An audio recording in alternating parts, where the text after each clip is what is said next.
Takulandirani ku AMTV Malawi kuchimake kwa nkhani zenizeni. Ngati nkhani imeneyo kuno kulibe, dziwani kuti nkhani imeneyo ndi yabodza.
Kama player na Malaka ana baadhi vile kwa center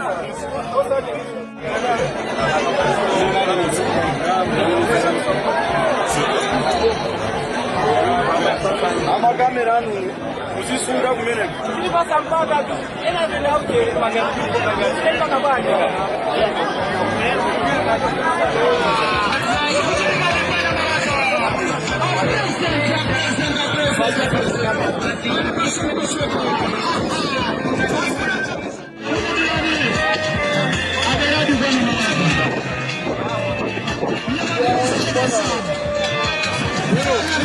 Camera ready, camera.